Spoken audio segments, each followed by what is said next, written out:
আমি কেন 10টা মামলা খেলাম? আমি কি কখনো কোনোদিন চুরি করেছি? কেউ দেখাতে পারবে না যে আমি কাউকে আজ পর্যন্ত একটা চর দিয়েছি, থাপ্পড় দিয়েছি। তাহলে আমার নামে কেন 10টা মামলা? রাজনৈতিক মামলা, আগুন দেওয়া, ভাঙচুর, মানে আমার দলের মামলা শেষ, আমাকে বিএনপি জামাতের মামলা দিচ্ছে। এবং এত আগের মামলা দিচ্ছে যখন আমি রাজনীতি শুরু করি নাই। আমাকে 6টি মাস সলিটারি কনফাইনমেন্টে কাটাতে হয়েছে।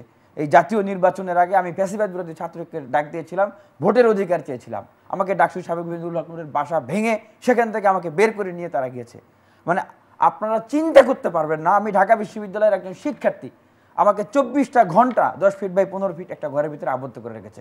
কারোর সাথে কোনো ধরনের কথাবার্তা, যোগাযোগ কিচ্ছু করতে দেওয়া হতো না। এবং জেলখানারও কিছু নিয়ম আছে।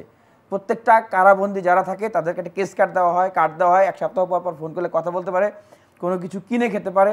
কিন্তু আমার জন্য সব কিছু বন্ধ ছিল। ইভেন বিএনপি নেতা মির্জা ফখরুল সাহেব, আব্বাস সাহেব ছিলেন, জামাতের বড় বড় নেতারা ছিলেন। কিডলন বেবি কেয়ার প্রোডাক্টস, শিশুর যত্নে সারা বছর।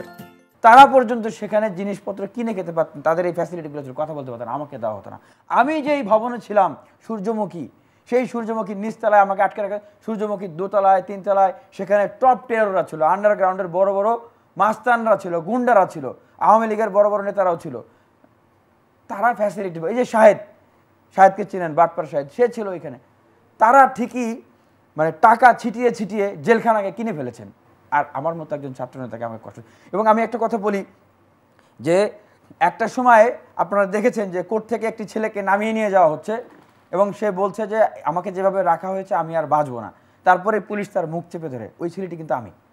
তা আমার ওই ঘটনাটা আলোচিত হওয়ার পরে আপনার হচ্ছে হাইকোর্ট থেকে 3 জন বিচারপতিকে পর্যবেক্ষণের জন্য সেখানে পাঠানো হয় যে এইভাবে করে কাউকে রাখা হচ্ছে কিনা।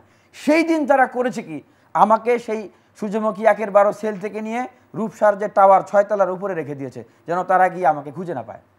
এবং সেইখানে কারা থাকে জানেন? জেলখানার ভিতরে যারা মার্ডার করে, জেলখানার ভিতরে যারা বড় বড় অপরাধ করে, সেই ঘরের ভিতরে তাদেরকে 24 ঘন্টা আটকে অন্ধকার ঘরের ভিতরে রেখে আমাকে সেখানে রেখেছে।